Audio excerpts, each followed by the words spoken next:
Hello, everyone. I'm Dijon, I'm Amir. and welcome to the Mustcast, the podcast about the art of storytelling and how to use across different mediums. Make sure that you like, comment, and subscribe if you want to see our channel grow, and to click the notification bell so that you're notified when we post. As usual, we'll start with media we're consuming. Amir, you can start. Yeah, so I've been consuming a lot of media recently. My favorite podcast just released a new season. It's Death by Dying. It's really funny. Um, it just released, well, at least started the new season, so the first two episodes are out. I listened to the first episode. I haven't listened to the second one yet. But I've been enjoying that. Overwatch 2, or Overwatch 1.5, I guess is more accurate, has come out. I've been playing that like crazy.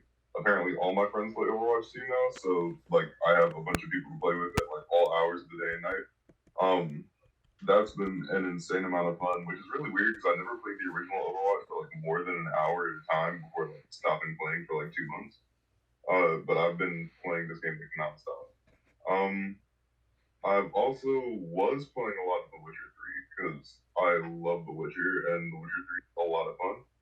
Um, I was I finished She-Hulk, which was decent, I guess. The ending was really weird, but We'll get to that. I finished that. I've been catching up on Andor because I missed a couple episodes. And then I've been reading the Dresden Files, which is a very good book series. You should read it, Deshaun. I think you would actually really like it. Um, I finished book 5, and I started book 6, which is Blood Rights. And everyone says Blood Rights is where the series gets good. I've been enjoying the series this entire time, but Death Mask so far, which is the 5th book, is like my favorite.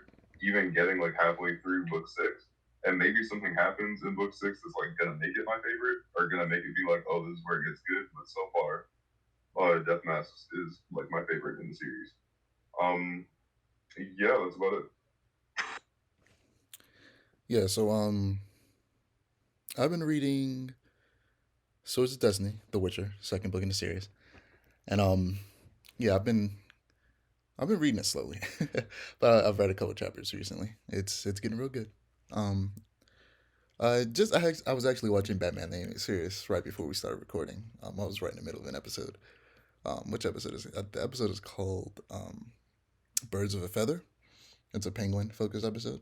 Um, Atlanta's final season started airing, and there has been barely any advertising about this.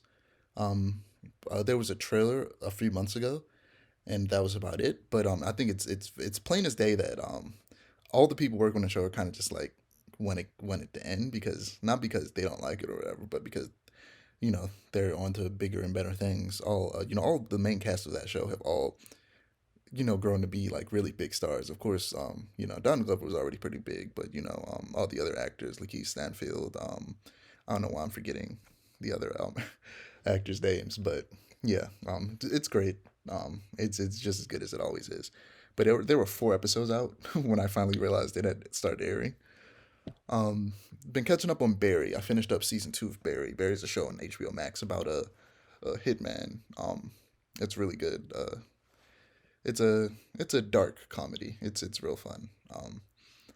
But seeing as Halloween is coming up soon, this will be posted way before Halloween, about a week or two, but or so, really not two. But I've been watching some Halloween movies, so that we have a Halloween focused episode. We might have two, honestly, because I don't want to wait too long to watch certain movies just for the sake of having the Halloween episode. That because the episode after this one will be posted like 3 days after Halloween, that would make sense for a Halloween episode, but I don't want to hold off watching Halloween movies until like the end of the month. So yeah, um, I'll talk about all of those once I get there. But moving on to animation. Um, Velma. Somehow that show is still happening. I'm honestly surprised because HBO Max has been axing all of their animated projects. So I'm honestly surprised that this show is still alive. But there was a trailer and a little snippet from the show, and to me it feels like Scooby Doo's version of the Harley Quinn animated series. Um, and honestly, that makes me interested. I hope it's good. But there's been some controversy about it. some of it comes from the fact that Shaggy in this is black, and also a lot of people didn't know that Shaggy's real name was Norville Rogers, and in the show he's going to be called Norville, and a lot of people just weren't aware of that, so they thought he was a completely new character because he's black and he's going by his real name. But also, the showrunner Charlie Grandy says that the show won't include Scooby Doo, and their reasoning behind that is what made Scooby Doo a kid show is Scooby Doo. We couldn't have a take on it like how we, excuse me, this is worded very weird. We couldn't have a take on it like how can we do this in a fun and modern way. They worded that super weird. My bad for stumbling on those words. But hear me out, okay? But I think just maybe what made Scooby Doo a kid show was the fact that it was a kid show. If you can't make a stoner with a talking dog funny, you should not be making a show based off Scooby Doo at all. Just because it's meant to be more target a more mature audience doesn't mean that you can't make Scooby funny. Not I don't know. Family Guy exists. There are talking animals all over that show. One of the main characters is a talking dog. You can make talking dogs funny in a mature show.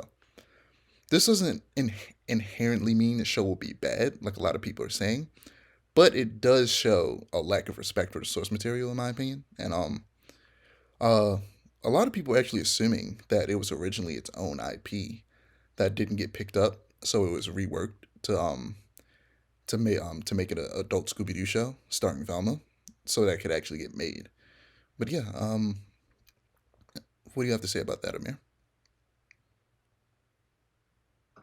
Honestly, nothing. I'm just not really like excited for the show at all. I mean, I'll probably watch a couple episodes of the first couple episodes because I really love Scooby Doo, but like I don't really feel very strongly one way or the other about it. I feel like a lot of stuff is getting this kind of treatment where like they're trying to I don't want to say revive it with like a different character in the lead, but like a lot of stuff is it feels weird to say coming back, but like a lot of stuff is really coming back, and I'm not really excited for most of it. I'm just kind of in it for the ride. We'll see what happens. Yeah, and was it recently there was a animated Scooby Doo movie released where it's like the third time they've confirmed Velma is a lesbian, and I think the first time was in Mystery Incorporated. Maybe there was a time before that. I'm not sure, but yeah, there's also been this is not confirmed or not, but rumors that maybe she'll be like have like a crush on Fred in this, and a lot of people like that's weird after we literally just had a movie that once again confirms that she's lesbian to have a new show with her as the main character come out and then she's not a lesbian. Like a lot of people are kind of like not feeling that, and I definitely get where they're coming from in that regard, and agree to an extent that it's like a lot of writers on Scooby Doo shows have been making it very clear that she's a lesbian, and if this show comes in and changes that, it would kind of be a slap in the face to the people who felt represented from that character. But moving on to Arcane, Bridge the Rift. So there is um a documentary series on YouTube on Riot's YouTube channel about the creation of Arcane, the animated series based on League of Legends. Um, and I learned a lot. So I knew this, but I got a little bit more information about it. But Riot Games practically built an animation studio to make Arcane. Um, Fortiche, the animation studio, was a small studio who was doing the 3D with like 2D textures and effects kind of combo way before like anyone else was like in the like 2010s, like before it was really happening a lot in films lately because of Spider Verse making it so popular. And but they worked on a lot of music videos for League of Legends before Riot decided that they wanted to hire them to work on Arcane. Um, but apparently this project was started by a guy working at Arcane named Christian Link, who is known for pitching insane ideas over at Riot, but ultimately delivering, and he definitely delivered with Arcane. But what I'm gonna need, right? I'm gonna need Blizzard to pull a Riot and build a whole animation studio just to make an Overwatch show, because Overwatch would do great in a like a long form story format, and there's so much to explore there. Um, You said you've been playing Overwatch 1.5, as you call it. Do you watch the animated shorts, and would you like to see them like expanded into like a show or a movie? I've been saying for years that it really needs to be a movie series or like a show. I honestly wouldn't mind a show much over a movie series, but like actually, I kind of want like a combination of it. I kind of want like smaller shows based on like individual characters and like a movie series based on the ongoing conflict because like a lot of the characters are very individually interesting and have like a lot of individual story, but then like the actual conflict itself central to the story is like really big. And I feel like it wouldn't. I'm not gonna say it wouldn't work mixing like both the character stuff and like the central like omnic crisis and stuff like that into the show. It could. I don't know. I just want to see some animated stuff from it. I have seen almost all of the animated shorts, not ones for characters I'm not really interested in. Um, like I just got around to watching the Kiriko one, the Junker or Junkrat short. I only saw through like Well, I I don't think remember how I saw that, but I think I saw it like watching it so. There with are a lot of somebody else. animated I wasn't really shorts, interested. but Which is I think the ones that count in terms of um the discussion we're having are the ones that are in the I'm trying to I don't know how to describe it. The one that they have this very specific title. They're called like cinematic something. But like the Junkrat one isn't like technically one of those. I forget what they call them exactly. I'm not no, even. that one was just a short. But the my favorite one is probably the Soldier 76 one. I watch that one all the time. I also really like the McCree one. That one is my Oh, favorite actually, I because didn't I know there was love a Cal. Kiriko one. That one like was literally released a week ago. I'm gonna watch that one later now. I didn't know that because I watched the Junker Queen one not too long ago, but I didn't realize they released a new one. The Kiriko one was cool. Um, but yeah, no, I really do just want more like Overwatch story stuff rather than just like a free to play multiplayer game, which I love this game, don't get me wrong, but like there's so much story to be explored outside of like comics that are subpar, honestly. And I just really feel like an animated movie or an animated short, or not an animated short, but like an animated universe would be the way to do it. Yeah. So moving on from that, Road to Naruto 20th year celebration. Have you seen the animated kind of like short that they posted? Not at all. I don't even know what you're talking about Oh, that's right crazy. I should have sent it to you. I didn't even think about it. So Studio Perot um made a animated short about for Naruto's 20th anniversary. Actually, it's not too long. Let me see if I can find it. Let me see how long it is before I maybe make the decision to have you watch it now. Never mind, it's too long. It's like 10 minutes long, but it essentially chronicles the entirety of the series. And snippets. Not obviously in its entirety. It's only 20, like 10 minutes long, but with like the kind of like the most popular opening themes playing over top of each moment, and it's beautifully animated. It's so good that a lot of people are like, I would love if like instead of like rebooting or remaking things like in live action, let's remaster older animated stuff, um and like kind of cut some of well, a lot of the filler and kind of like tighten things up. And I was like, "Yeah, that sounds cool."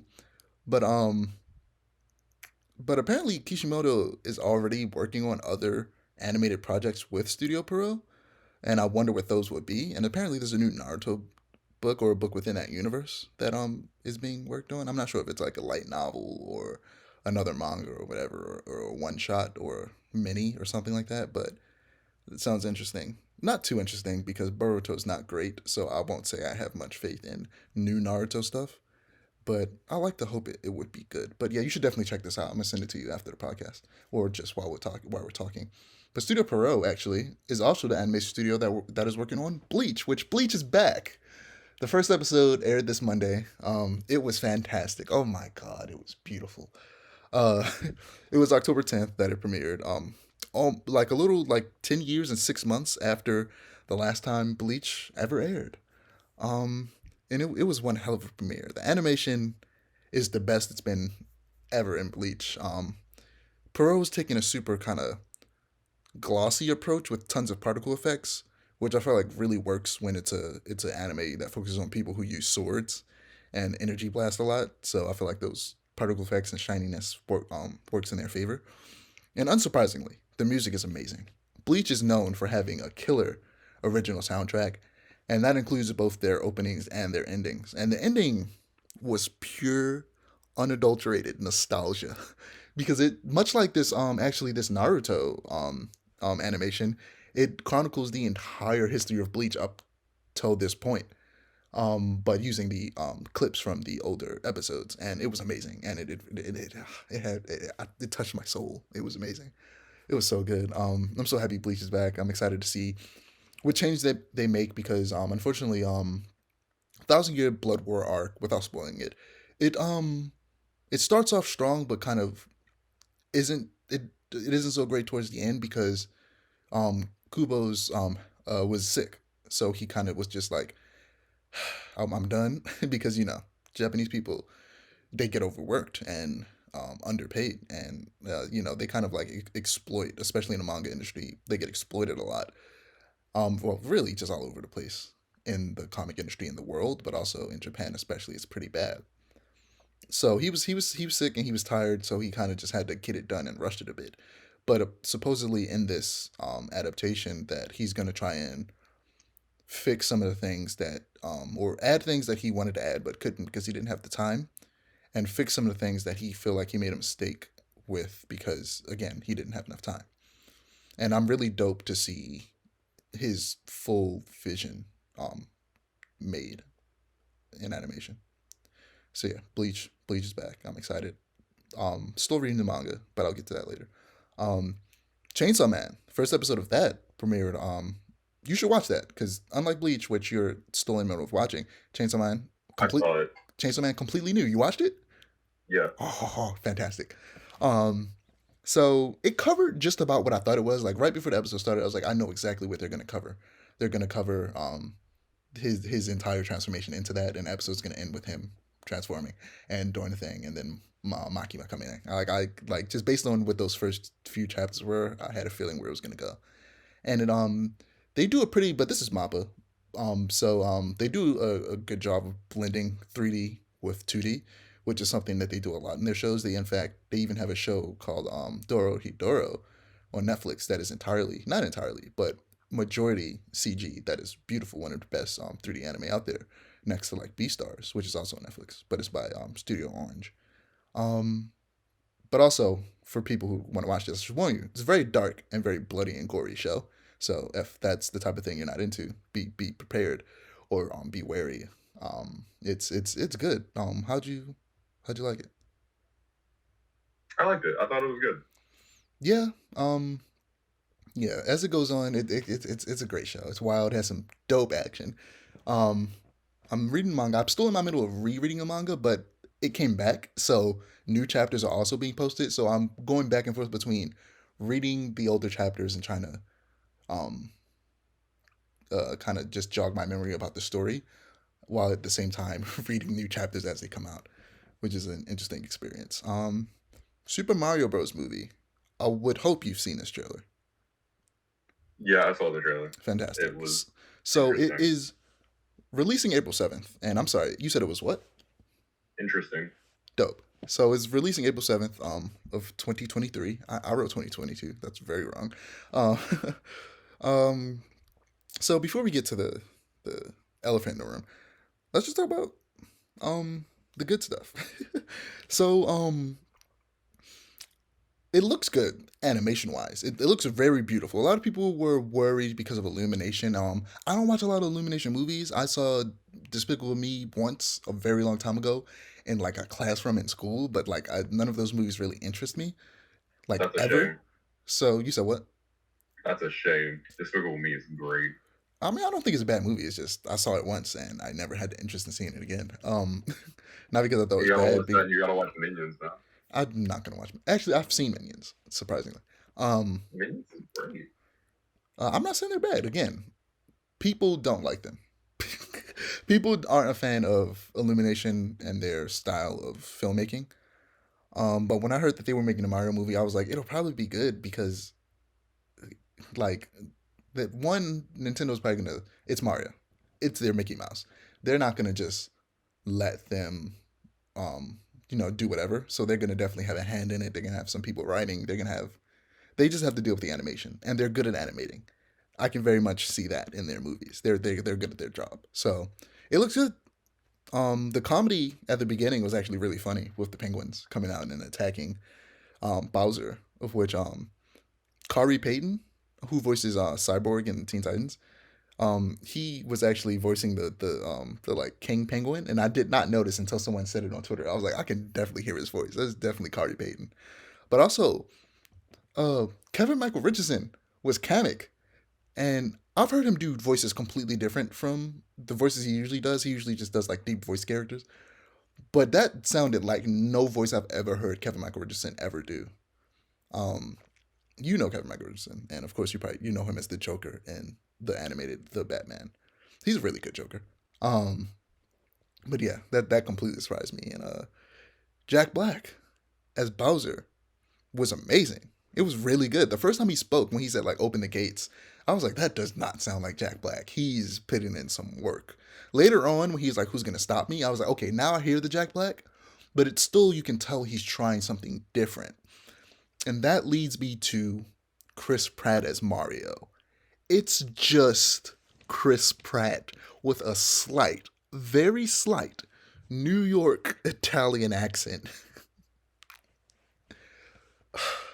When you're playing I a mean, kid, we wanted Italian. that's fair, and I don't mind I don't care whether he has a Brooklyn or Italian accent. Which one doesn't matter to me. It's a matter of fact that it just sounds like Chris Pratt.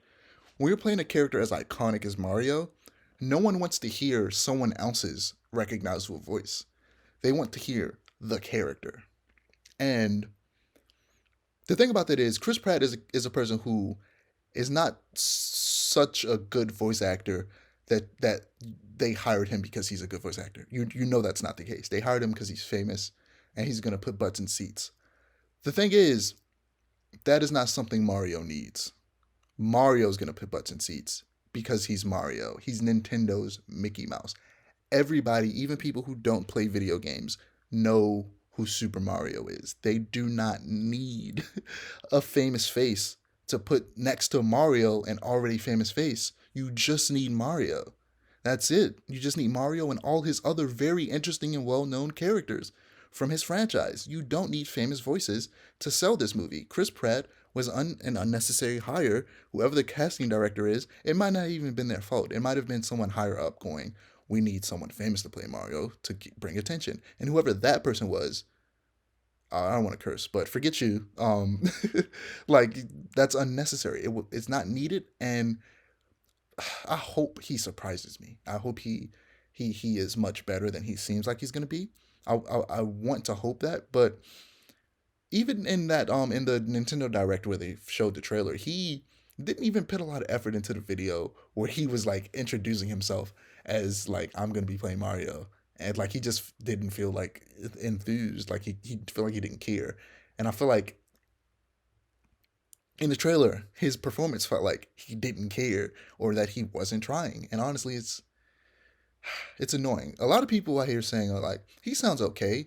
I'm like yeah, but why do we have to always accept mediocrity? People always like to say it's something's okay, it's okay. So why are you complaining? Because it's okay. Okay isn't good. Good and okay aren't the same. Something being fine isn't the same as it being good or great. I want greatness. I don't want okay. And he sounds okay, sure, but I want great. I want someone. It doesn't have to be Charles Martinet, who's a guy who's been voicing Mario for the past 30 years. It doesn't have to be him. He's going to be voicing Mario until he dies. Mario video games are going to be being made forever.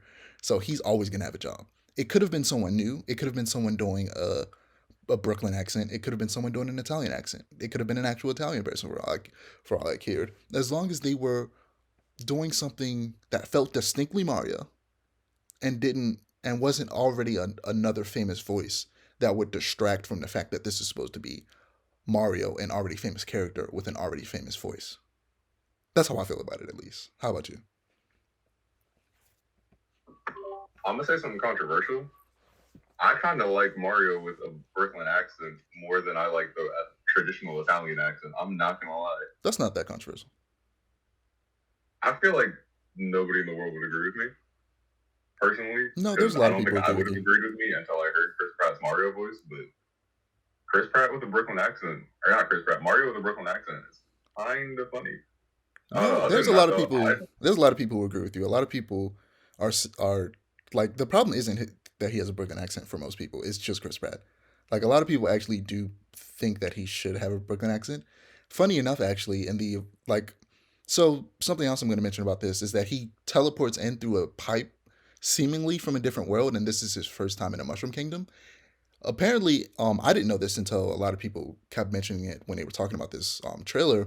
Was that in the original like guidebooks for the Mario games, he was always a person from a different world, specifically a Italian Brooklyn guy from a different world coming into the Mushroom Kingdom.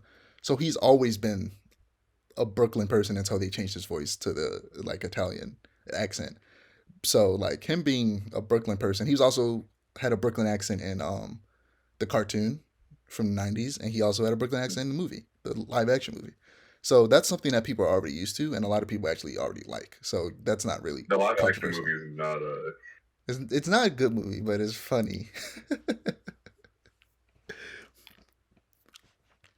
So it's not that's not that controversial in my opinion.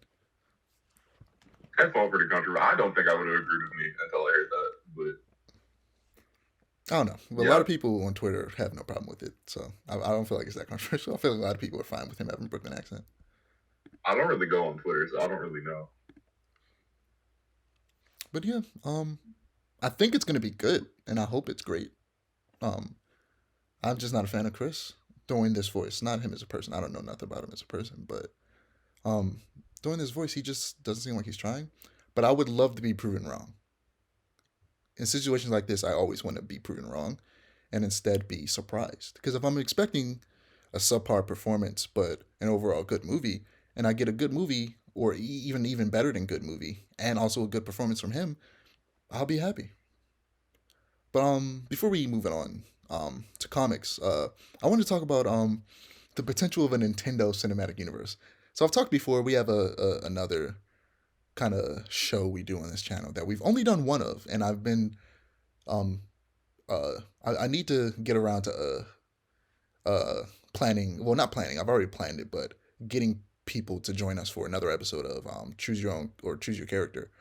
And I was gonna do one for like a Nintendo cinematic universe where we'd go like, okay, which characters or which games get movies, when do they like, how do they come out, like, and which characters appear in like the Smash Bros movie, you know. But we're not gonna do that right now.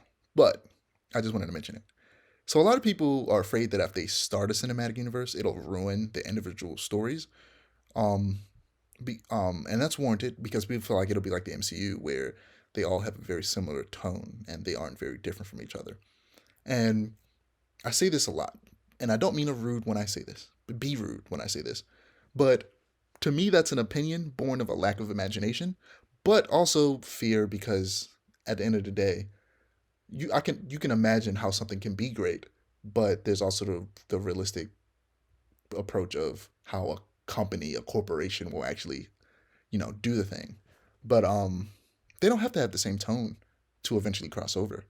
They can all have their own stories, their own tones, and their own individual universes that don't affect each other, but have one movie every now and again that plucks each character from their individual universe and tosses them into one single one to have some fun interactions, and their differences can clash. And the other movie and the movies after that don't have to um, say anything about the crossover. It could be like their minds get wiped and they don't remember anything about the Smash Bros. Movies, and their individual movies go on unaffected by the Smash Bros. Movie.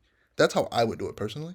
Whether they would do it like that, I don't know. But I think that would be the best approach for specifically a Nintendo cinematic universe because they don't need to exist in the same world and talk to each other. They can be their own separate things, and then like the explanation in the games is that the hands go in and like grab the amiibos of the characters and throw them in the same game and have them fight each other. So they could just do that. But yeah, would you like a Nintendo cinematic universe? Would that interest you? And if so, what is your number one you want to see the Nintendo product that you want to see become an animated movie or series? It does not interest me in the slightest, but if I had to choose any Nintendo project to get an adaptation, I think you already know exactly where I'm going with this. I'm choosing Legend of Zelda immediately. Of course. My number I one love is will always be Metroid. I want a Metroid animated series or film so bad. In the vein of Aliens, they have to not be afraid to be like PG-13 rather than just PG and actually like have it be a little creepy. But yeah, that's all we got for animation as of now. So, comics. You been reading any it. comics Nope. lately? All right. So, like I said before, I've been reading Bleach. And I'm currently in the around the end of the infamous Fullbringer arc, which is the arc right before the Thousand Year Blood War arc. So when I first read this arc, just like everybody else, I wasn't a fan of it. And this reread, I was hoping to get some, a new perspective, see if my opinion changes, and it really didn't. So it's not the worst thing in the world, but it just isn't very interesting. I think this arc could have been a redux of the very first arc in Bleach, with a kind of episodic slash kind of slice of life type structure. That also would have resulted in us learning more about the Fullbringers and what happened in their lives to manifest their abilities. And ultimately, I think that it could have just used more time. But Kubo's declining health is likely a reason why it was so short. But I think if you just gave the Fullbringer arc, I don't know, 10, 15, 20 more chapters and just really fleshed out those characters and really got to know them and kind of have that slice of life stuff that was in the first season, or the first arc, it would have been dope. But I feel like it just moved on a little too quickly and that affected it negatively. Radiant Black. So the previous Radiant, Nathan, helped save the current Radiant Black, Marshall, from dying with the help of Radiant Yellow. And now they share their abilities of Radiant Black, which is really cool. Radiant Black's dope. If you like Power Rangers, Radiant Black is basically kind of like Power Rangers. Um, Animal Man. I've been reading that a lot, trying to finish up Grant Morrison's run on Animal Man. So the last issue I read hit hard. It was real good. So Buddy goes on like a stealth mission with a group of activists to save some monkeys from experimentation. And then they set the lab on fire before they leave, and that results in a fireman getting severely injured. And then his wife and his manager are mad at him and think that he's taking things too far. And I got so upset listening to them because Buddy is trying to make a difference and save the planet and all the animals constantly being harmed across the world. But one human gets hurt, and everyone close to him are just holding account. Excuse me, aren't just holding him accountable so that he doesn't make the same mistake again, but telling him to like give up on the mission of saving the planet or whatever. And now, granted, Buddy has become one of those people who can't have a conversation without giving a lecture about animal cruelty or the environment, but that doesn't mean he should stop. It was just, I feel like, superb writing on Grant Morrison's part. And I'll keep saying it till it happens, but Animal Man needs a show. It is so damn good. Animal Man's great. Um, you say you've read Animal Man before. Was it Grant Morrison's run or was it something different? That was Grant Morrison's run. I read the entire run back to Yeah, after I before finish Grant Morrison's run, I'm gonna check it out. New 52 Animal Man. New 52 Animal Man is nowhere near as good. I will tell you this now. Yeah, but that's like saying reading like the you know it, you could choose whatever comic you want for this, but it's like if somebody reads the best Batman comic ever, but they want to read more Batman. It's like it might not be as good as the best, but it's still gonna be good. It is also the New 52, and a lot of the New 52 comics went severely down in quality. Just be prepared. That's all I'm saying. Just be Yeah. prepared for So very sudden fire. Grim, I've been reading this indie comic published I think by Boom. Um, eh, in this world, Grim Reapers are part of an organization that like ushers souls to the afterlife to be processed, I guess, to either heaven or hell. And it's honestly uncomfortably similar to an idea I had for a story that's kind of inspired by Bleach, but the elements of Bleach that I pull in for my story, I feel like make it different enough to where it's not too similar. But the artwork in this book by Faviana is the name of the artist. There's like no last name, no first name. It's just Faviana. It's really beautiful artwork. It's called Grim. I think the first issue. No, no, no. Am I thinking right? Never mind. If you have, if you're subscribed to I think Comixology Unlimited or Kindle Unlimited, the first two issues are like 99 cents.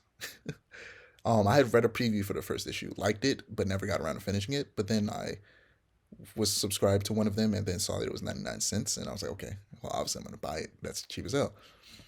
Teen Justice. So I started reading this comic for Jess Chambers, and issue number 5 delivered on that in strides. So Jess was shown a glimpse of their potential future while being teleported out of danger by Raven. And they end up at the Quick Museum, which is this universe's Flash Museum. Like I said before, this is a gender bent version of the DC universe. So the Flash in this universe is Jesse Quick. Um, and she still goes by Jesse Quick. Um, so Jess tells Raven about the legacy of like the Earth 11 speedsters, and mulls over whether they really have a choice in becoming the Flash, or if it's destiny, because they've been shown their future, and in the future they become the Flash rather than a new Quick. Uh, and meanwhile, Teen Justice was teleported way closer to the bad guys and are in the middle of fighting villains when Jesse Quick appears in a new costume similar to her future state costume, her future state, excuse me, their future state Flash costume, but kind of a few steps away from being a fully realized version of that suit. It's missing some of the elements, and they make a last minute save like Flash does, and Raven and Troy in this universe, again gender bit, so they're both guys in this universe.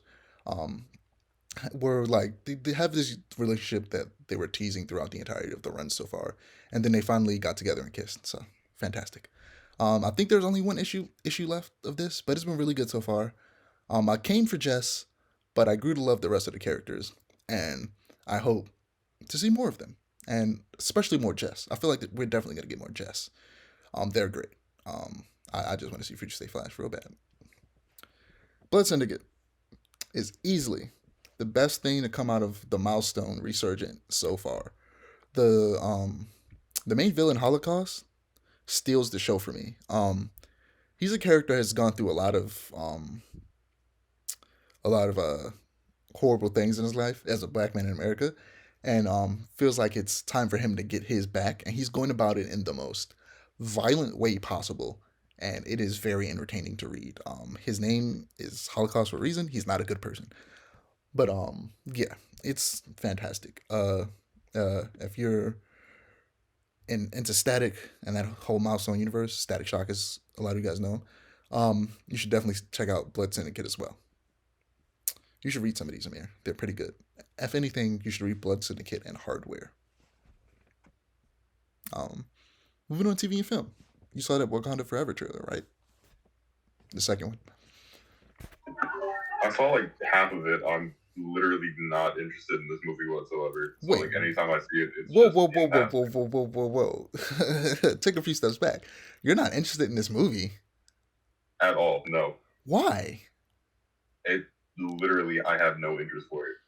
After Chadwick was gone, I don't have much interest in this movie. I don't really care that much about Namor. I don't care that much about Shuri. I don't. Literally, all my interest in Wakanda is with T'Challa. That's about it. Wow. I mean, okay, that's fair. I feel you. Because I'm thinking, because my first thought was, do you not trust Ryan Coogler? But thinking back on it, me and you've talked about it before. Like the Black Panther movie didn't really like T'Challa as a character wasn't as interesting in his own movie as he was in Civil War. So a movie without Black Panther, or at least not T'Challa Black Panther at all, I feel you. I kind of see where you're coming from. I'm interested. I'm very interested in this movie. I'm excited for this movie. I hope it's good. Phase 4 just hasn't been very good to me so far, and we'll get more into that later. But I hope this is supposed to be the last film of this phase, and I hope it's good, and I hope it ushers in every film after it being good as well, because I just haven't been enjoying Phase 4 very much. So yeah, House of the Dragon. This show brings forth some very interesting feelings for me. On one hand, oh yeah, spoiler alert, I should say. Where are you before I say anything more? I'm all the way caught up. Fantastic. So, spoiler alert for House of the Dragon. Um, on one hand, I'm disgusted at the incest. On the other, I'm captivated by the chemistry that the actors have for each other. It was the same way with Millie Alcock, who played young Rhaenyra, with Damon. The chemistry between the actors is just fantastic. And I've been recently watching a lot of interviews between the cast, and they all just they like each other as people, and you can see that in the show, that the chemistry that a lot of these characters have with each other.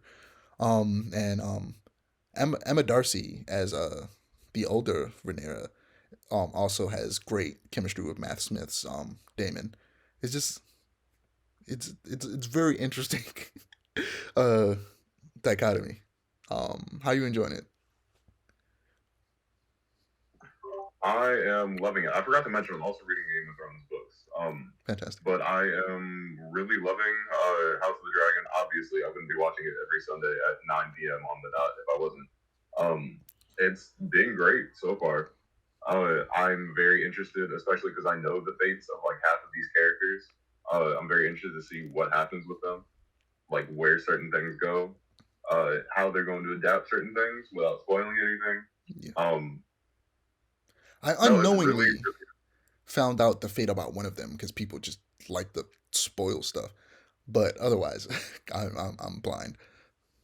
I mean, the fate about one of them is like spoiled in Game of Thrones, which is hilarious, and spoiled by Joffrey of all things. Everybody hates Joffrey, so of course he spoiled a show that wouldn't come out for another like 5 years. But yeah, so before we get into like the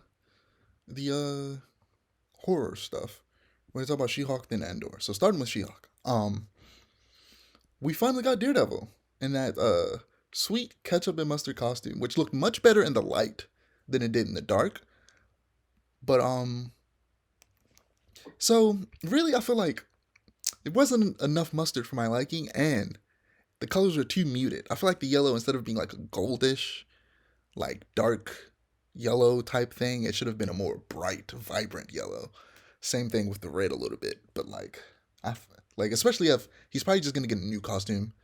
He's definitely gonna get a new costume in Born Again, and it'll either be all red or like black and red, with majority black and a little bit of red. So I feel like they should have just went all out with this costume and had the yellow and the red be punchy, but they didn't, and it's kind of disappointing. But it didn't look bad. I still liked it, and it looked much, like I said, much better in the light when you can really see the pop of the colors. Um, I know you're not a fan of that costume in the first place, in terms of the yellow and red. But how did you feel about it? It was a yellow and red costume, that's for sure. I don't know why Daredevil, a ninja, would willingly choose yellow and red. She-Hulk literally mentioned the fact that it was yellow and red, and I thought maybe he'd be like, "Oh, he didn't know it was yellow and red," but like he didn't have a reaction to it. So I'm like, "Oh, so this guy knew that it was a yellow and red costume." But Yeah, but my also original like theory for the costume was that he's they were gonna do the black and red costume in Born Again, and the all the yellow parts would be black in that, and it was just kind of like a prototype or something. But I don't know that that's true because it kind of seemed to be a finished product for him. I don't really know. Um, it wasn't jarring at the very least. I will say that I was afraid that it was going to be pretty jarring, and it was not. Um, so yeah, yeah. What was I about to say? I forgot. I feel like he's also like a guy with echolocation. The color of his costume doesn't matter. But something that I love about She-Hulk that I would like to see more from the MCU is these small team ups and cameos that aren't huge, but they just add a lot to the show and make it fun and make it feel like a comic book. And something comics do a lot to make the universe feel interconnected, and I would like to see the MCU do, especially in the show specifically. In the movies, it wouldn't work as well to have these small team ups.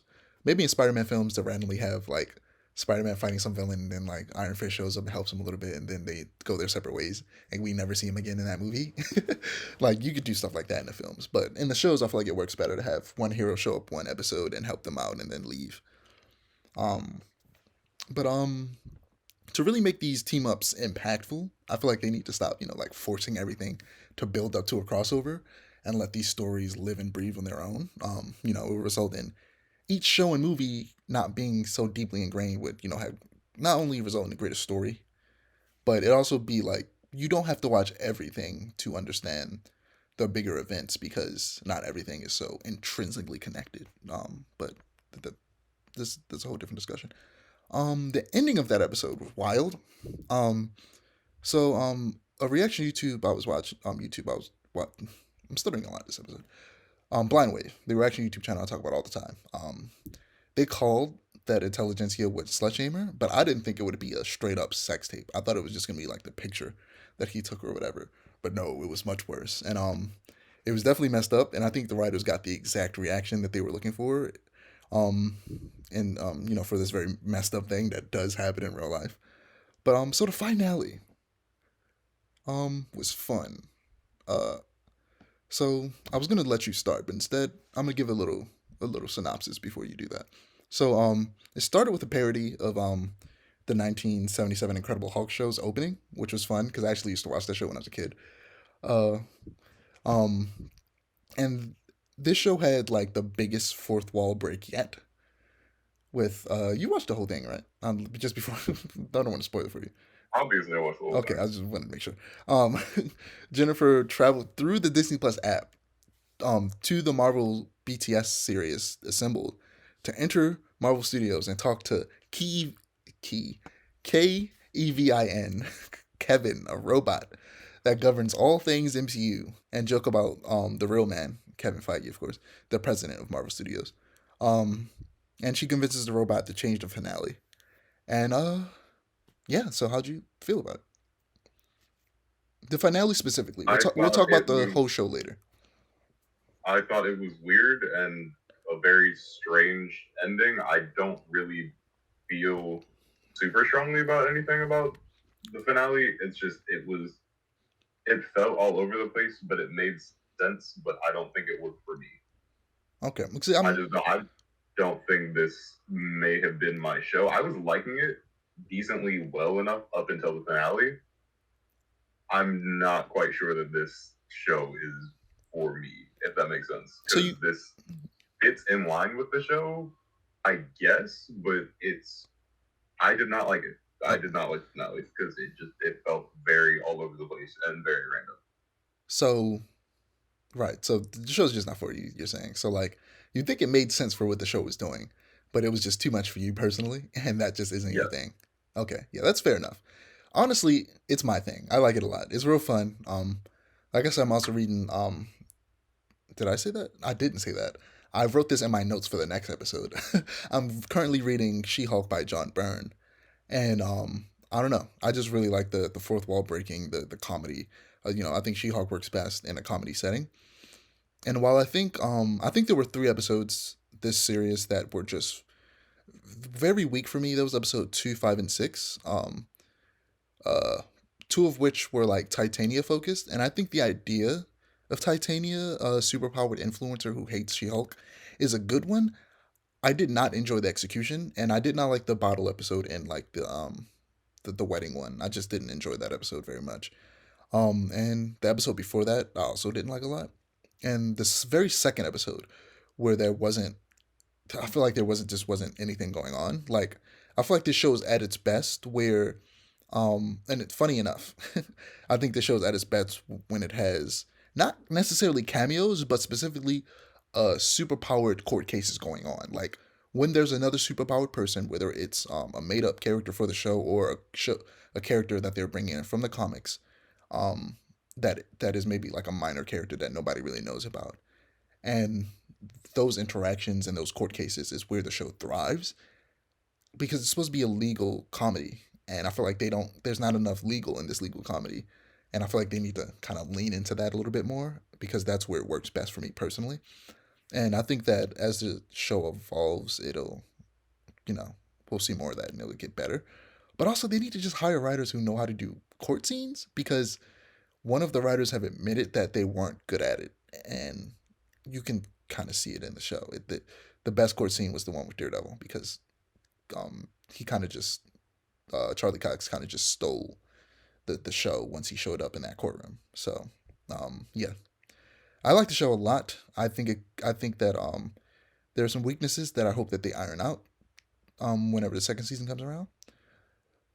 But let's talk about um Scar and the Hulk going to Sakaar and She Hulk saying save it for the movie, which makes it feel like there's going to be a Planet Hulk movie. Do you think that's the case? And how do you feel about the introduction of Scar in this very kind of offhanded comedic way? They've been there's been rumors about a Planet Hulk movie for the past like 2 or 3 years. I don't like the Hulk as a character, and I don't like Planet Hulk all that much as a story. I'm not a fan of Planet Hulk. I know like next to nothing about Scar other than 2 or 3 issues of the Planet Hulk story and like the last couple issues of World War Hulk because I feel like I fell asleep halfway through World War Hulk and I wasn't really paying attention much to it. I'm not a Hulk fan. I never have been. I don't think I ever will be. Uh, just does not interest me at all, and Planet Hulk was not that interesting to me. It would have worked better, in my opinion, as an Illuminati story than a Hulk story, but then again, that's just coming from someone who's not a fan of the Hulk. So, Yeah, I like the Hulk. I'm not like the Hulk's biggest fan, but I like the Hulk decently enough, and I'm excited to see them just do more with the character of the Hulk. And I hope that he is finally getting another movie where he's the main character and not like Thor and he's a sidekick. Like, I'm excited to see that and see what they do, how they adapt this Planet Hulk storyline with a smarter version of the Hulk. Like, if he'll like revert a little bit at some point. Maybe he gets so angry that he reverts back. Like that'll be very interesting. I'll see. I mean, we'll see whenever it happens or whenever it's announced. So Andor, you say you're caught up, right? no, I didn't. I'm Oh, you not caught up didn't. on You're not Andor. caught up. Well, I'm I'll just say that episode six was great. 5. I'll just say episode six was easily the best one yet, but it wouldn't have landed so hard if it wasn't for the episodes beforehand laying down the groundwork. It felt like a season finale, and it would have been a season finale if this show was 6 episodes, but it's not. It's double that length. It's 12 episodes, so we still got a lot to go. But there's a scene that I won't say anything about because you haven't seen it yet, but it made me want a Metal Gear inspired Star Wars game really, really bad. But we'll talk more about that next episode. So moving on to the Halloween stuff. So, Werewolf by Night came out. I'm sure you didn't see it, otherwise you would have said so. Uh, I think you should check it out. It's short. It's real short. It's only like 50 minutes or something like that. Um, I would say it's worth the watch. I enjoyed it. It was fun. Uh, but leading up towards the Werewolf by Night, I had watched some werewolf films, starting with The Wolfman from 1941. Not the first werewolf film. There was a film called Werewolf in London, released before The Wolfman. But this is a film that actually started a lot of werewolf mythology. So werewolves exist in a lot of different cultures, or versions of that kind of beast exist within different cultures. But the lore of werewolves, when it comes to turning at a full moon and its weakness to silver, all originate from The Wolfman 1941. And it holds up pretty well in terms of enjoyment, not necessarily in terms of like the language they use and politics, seeing as they refer to Romani people as a slur, and there's some very very casual sexual harassment in this movie, but it is well acted and well filmed, and the makeup for the main actor Lon Chaney as the Wolfman is amazing. It's definitely worth a watch for anyone interested in werewolves, for sure. And then I proceeded to watch American Werewolf in London, 1981. It's a it's called the horror comedy, and there's definitely some comedy and some self awareness where they make a lot of references back toward the 1941 Wolfman movie, but it's not too much of a comedy, and it has easily the best werewolf transformation I've ever seen, and it's all done practically, which is amazing. And I watched a whole video about how they did it. It's ridiculous. I definitely recommend this one even more than Wolfman. It definitely holds up very well. And then lastly, Werewolf by Night. It's an hour long special presentation. Um, it got in, did its job, and it got out. It was a fun homage to the Wolfman and other horror movies like it, and the last 15 minutes were easily the best part. It was impressively gory for a Marvel film. They used the kind of the fact that it's in black and white to hide a lot of the gore, but still do some pretty gory things that I won't say. I'll let it surprise you guys. But it was surprisingly gory, and the design of the werewolf was practical and it looked amazing. It was the reveal of the werewolf's like face, like after they transformed, was dope. I I personally think they could have linked further into the 1940s aesthetic personally, um, because it still very much felt like an MCU film, and I would have liked it to feel more unique all throughout the entirety of the film, rather than just the last 15 minutes, what felt the most like a old school horror film. I also felt like maybe a bit more time to flesh out two of the main characters would have been dope. But this is kind of introduction to those characters, and no doubt we'll be seeing them again. So yeah.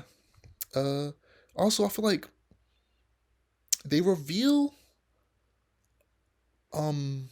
So you know a certain character shows up in the trailer, right? We talked about that last time. Yeah. I have seen Werewolf by Night. Oh, you've seen it? Really? You didn't say that earlier. Yeah, I know. It was nothing with you. I've seen it. Uh, well, okay. I'm sitting here talking about it, not trying to spoil it. Why didn't you say something sooner? I just wanted to see how far you were going to go with this. I would have finished it and then like I don't know what I would have said. I probably would have just moved on. I would But have waited until the podcast was over and then been like, yeah, so you not watch it, right? I would have been so mad. But anyway, I feel like they could have waited longer before revealing Man Thing. Me, you people who saw the trailer, saw Man Thing in it, we knew he was going to be there. And when they mentioned that they caught a beast and that it was Man Thing, but I feel like for people who didn't know that, it would have been more interesting if they held on to that surprise. And first off, they needed way more competitors.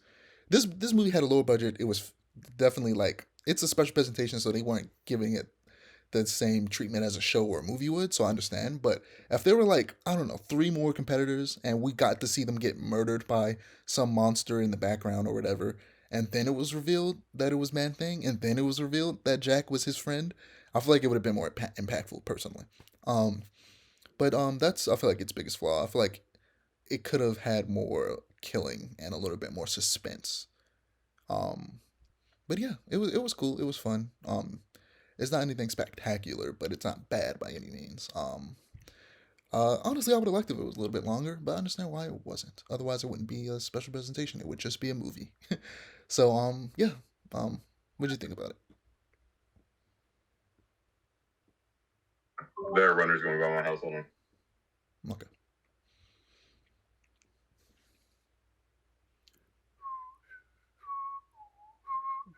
I thought it was all right. I guess.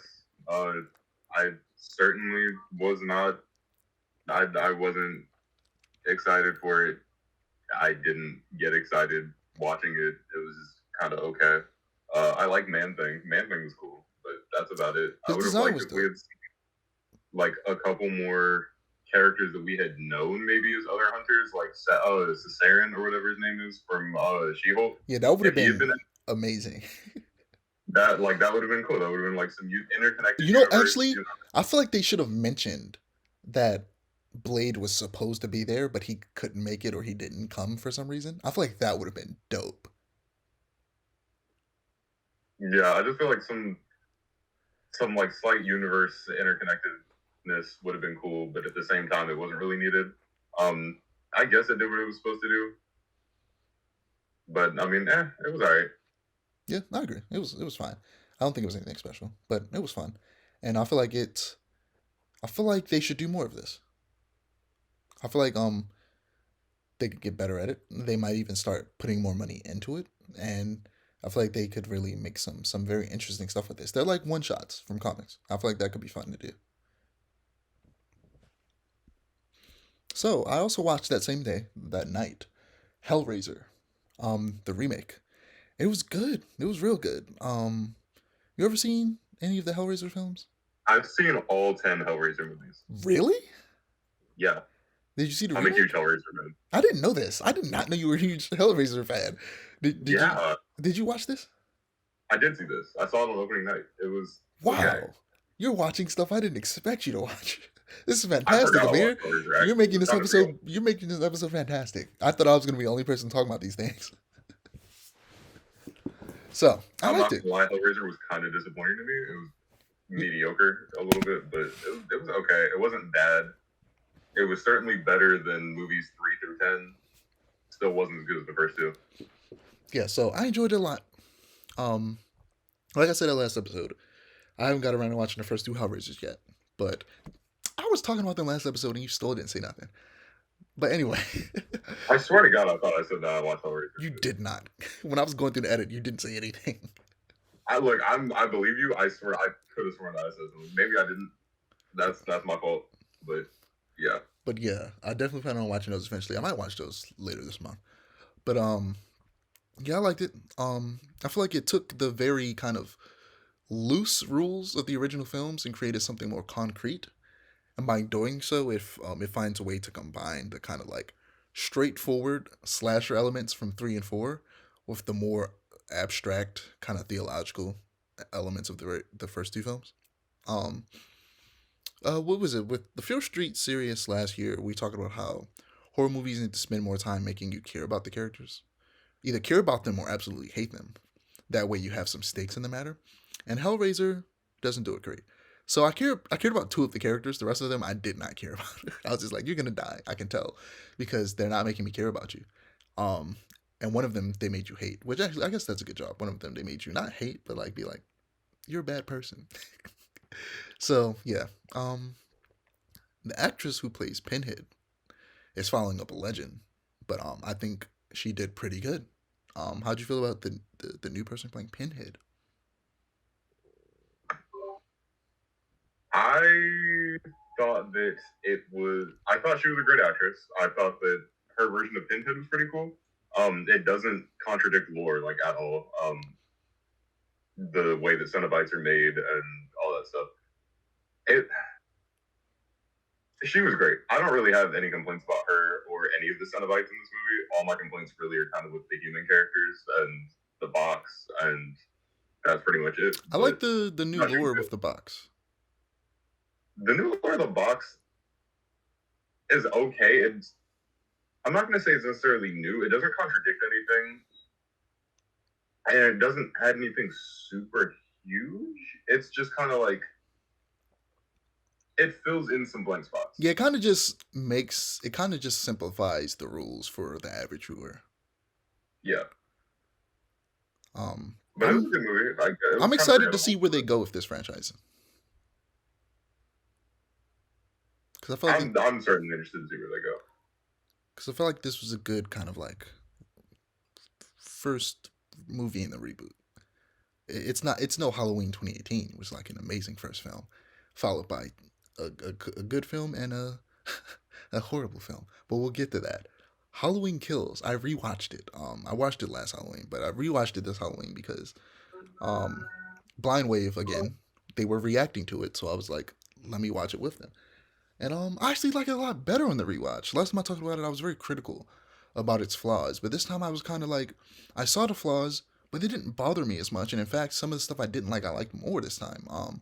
I wasn't a fan of the mob mentality storyline before, but this time I felt like it actually served the story pretty well. And there's a tons of very creative and brutal kills that had me cringing, but in a good way. It was a fun movie. I like Halloween Kills. Like I said, Halloween 2018, easily probably it might be my favorite Halloween movie, honestly, above even the first one. And the first one might be my second favorite now because Halloween 2018 is good. I might rewatch that tomorrow actually, because I'm gonna hang out with a friend. So we're gonna watch some horror movies. I might rewatch that. So Halloween ends. So it aired on streaming on Peacock. Day and date with the theatrical release, which was October 13th. Something not a lot of companies are continuing to do. Uh, so I like the idea behind the film Halloween Ends, but I'm not a fan of how it was executed. It was awkwardly paced and written, in my opinion. So Amir, I don't remember much of your opinions on the Halloween franchise or if you've seen many of them. Could you refresh my memory? I've seen the first four. I haven't seen beyond that. So you haven't seen the most recent ones. Not at all. Do you mind if I spoil this one? Not really. I couldn't care less. I'm not a super huge Halloween fan. I like the first two a lot. Not a super huge fan. And for some reason, every time I ask one of my friends what happens in the newest ones, because I don't plan on watching it, they're like, "Oh, I don't want to tell you. I want you to go see it." I'm like, I'm not gonna watch it. Just tell me.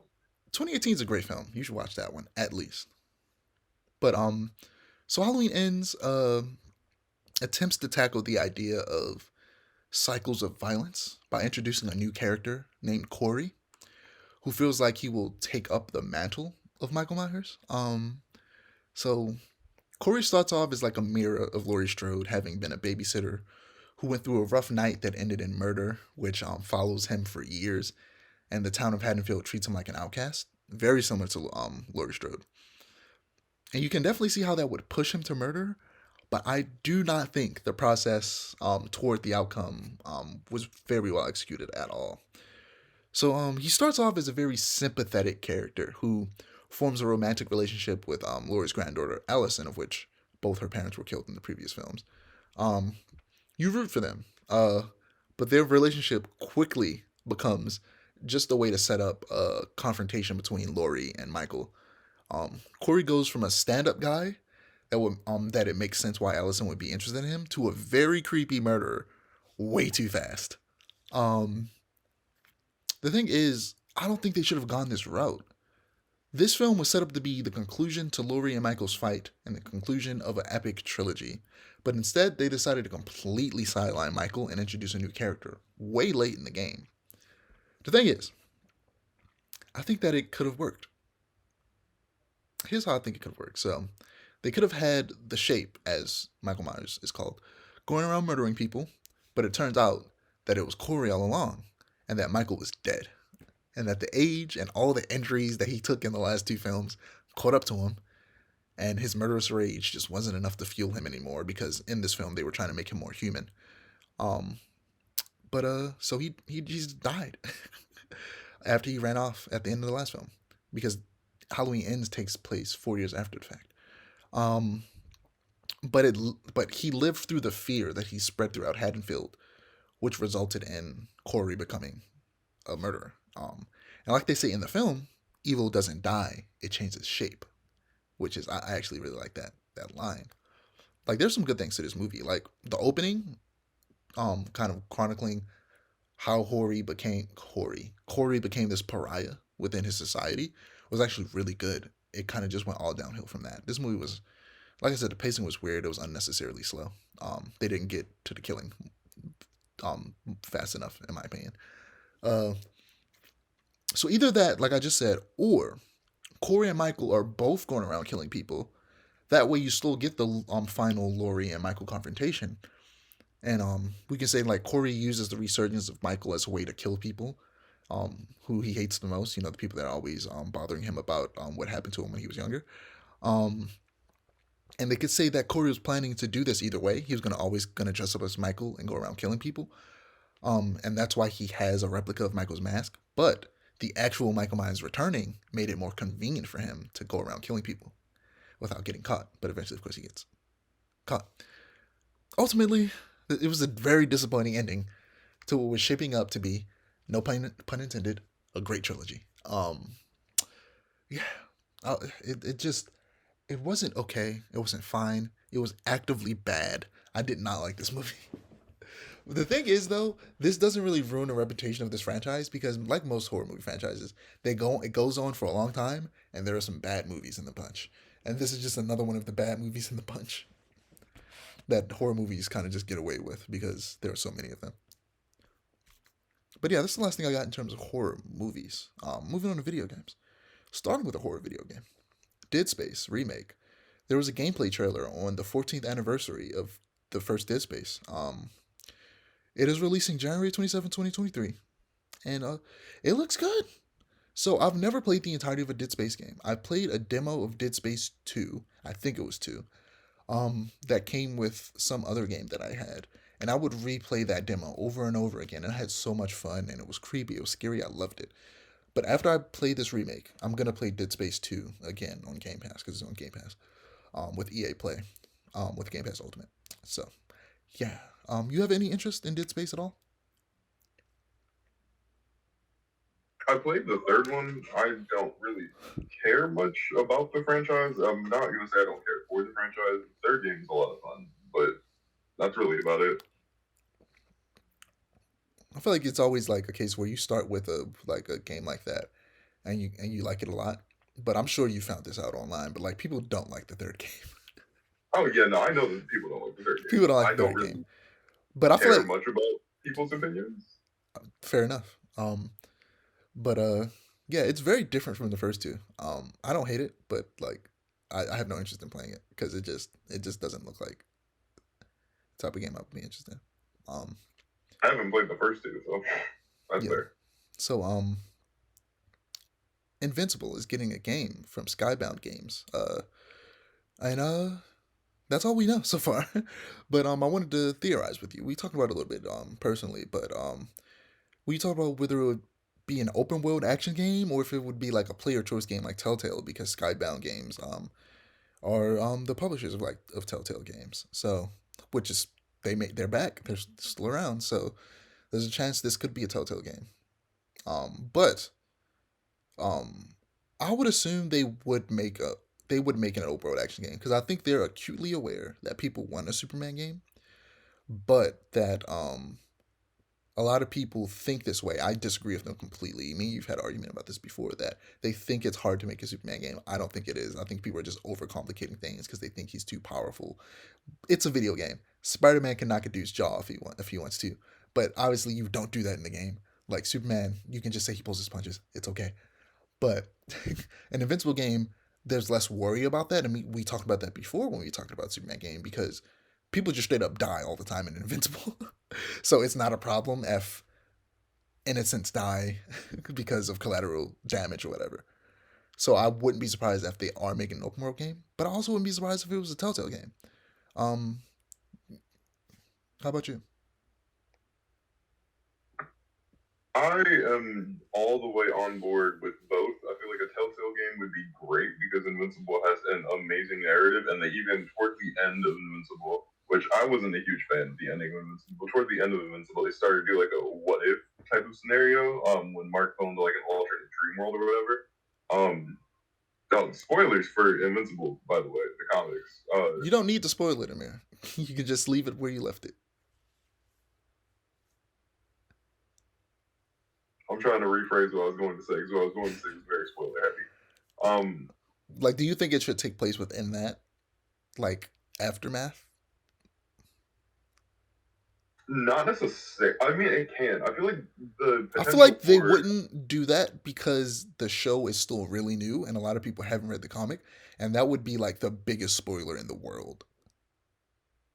I feel like they can. I feel like the potential for a Telltale style game is near endless.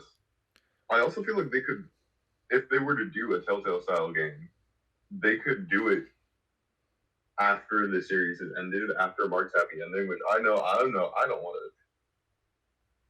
to. I can't. I'm trying so hard not to like speak about spoilers. I don't want to ruin the ending of Invincible because it is a decent and I'm gonna say decent ending. It's a decently positive ending to a fairly dark, though comedic series. But they could do it like takes place after the end of the series. Um, it could also not be about Mark because there are Yeah, I was thinking other the same thing. characters around the end of the series. There are also a lot Um, of like huge time skips in Invincible, there really are, so it could take place in especially between one of after those. the end. It feels like every couple issues they skip like 5 years Yeah, towards the end of the series. towards the end of the series, they really start skipping around.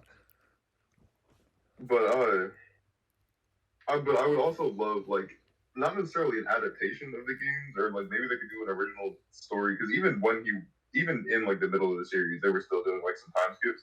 Maybe they could do like a like smaller story in the middle of Invincible where he's still This is such a You're trying so when he hard not said to spoil. like I'm I really think we trying. get it, Amir. I think we got it. They could do a smaller story in the middle of the series for an open world game. I would love that too. I'm just excited for the potential of this. I would be on board with Yeah, just same. about anything I with just really want a Superman game, and this could be it.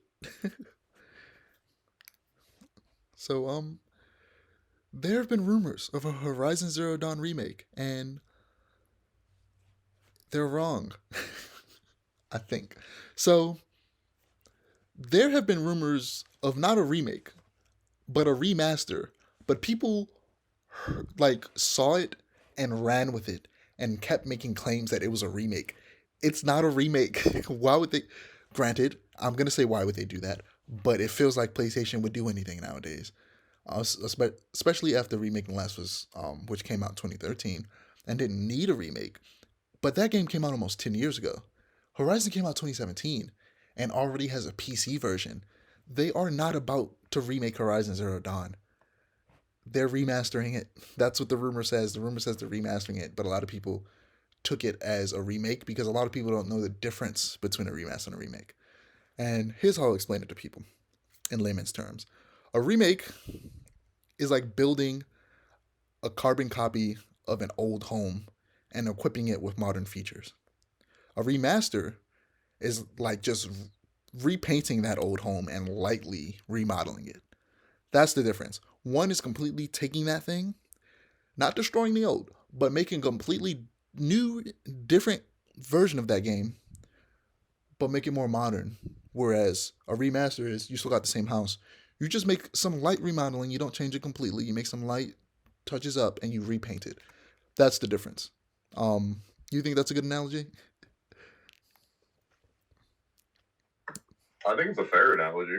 I'm not gonna say it's the best analogy in the world, but But like you could make it worse. one is making a new game, one is sprucing up an old game. I get people's fear because they remade The Last of Us, but I think that was a completely different situation. They are making a Horizon Zero Dawn show, but I don't think they're going to remake Horizon Zero Dawn for that show. I think they'll remaster it and release it close to the date of whenever that show comes out. But yeah, that's all I got. So we're gonna end this off with CD Projekt Red announcing 7 new projects. So I'm gonna look up the projects real quick because I forgot to add that to this document that I'm looking at. I didn't know it was seven. I thought it was five, but I know three of them are Witcher games, two of them are Cyberpunk games. Okay, so you're right. 3 Witcher games. One of which is a Witcher 4. Um, is gonna be AAA RPG as usual. Um, a Witcher game codenamed Majoris is a full-fledged Witcher game, but separate from the new trilogy and is being developed externally. Codename Sirius is set in the Witch universe with multiplayer and single-player campaign and story from Molasses Flood, which I assume is the name of the studio. Um, Codename Orion is the sequel to Cyberpunk 2077 and will take the Cyberpunk franchise further, according to the developers. And you're right, it is 5. I don't know where I got 7 from. And Codename I thought that's seven Hatter from, but is an entirely distinct IP created from scratch within City Project Red, and it's in the earliest stages of its creative process. So that's a ways out. But I talked to you about how this sequel to you enjoy Cyberpunk for what it is, but even then you can admit that it wasn't what they promised, and a lot of that was because of the people above them kind of messing with their creative process. But the game was ultimately wasn't what it was meant to be, and I feel like with this sequel, this sequel could be potentially what Cyberpunk 2077 was always meant to be. Could you agree there, or like anything to say?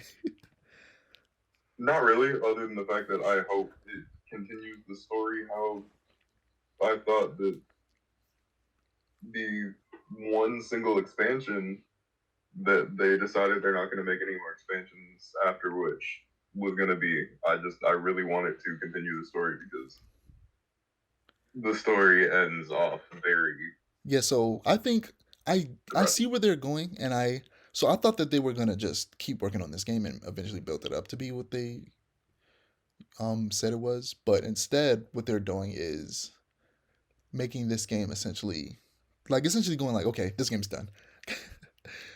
We're gonna make another one. We're not start from scratch. Actually, they don't have to. They're gonna build on what they have, and try to actually deliver what they promised before, but with a sequel, which I think that's a smart move on their part.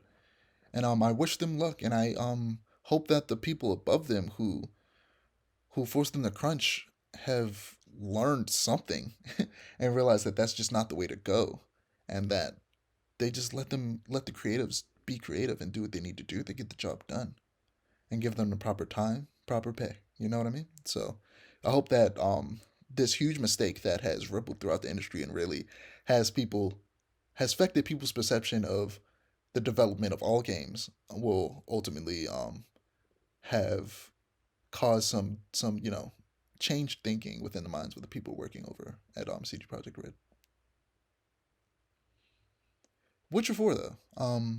You like The Witcher. Actually no, you used to not like Witcher, but now you like The Witcher. What happened in between that So time?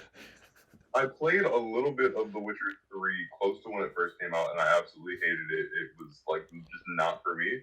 Um, I hadn't read any of the Witcher books. Then I started watching the Netflix show, which then completely changed my perception. I fell in love with The Witcher immediately after the first season of The Witcher dropped. Then I started reading the books, started falling in love with the books. Then I started playing the game, or The Witcher 3 again. No, sorry, that's not true. I played Witcher 2 before I played Witcher 3. I like Witcher 2. I did not like Witcher 3.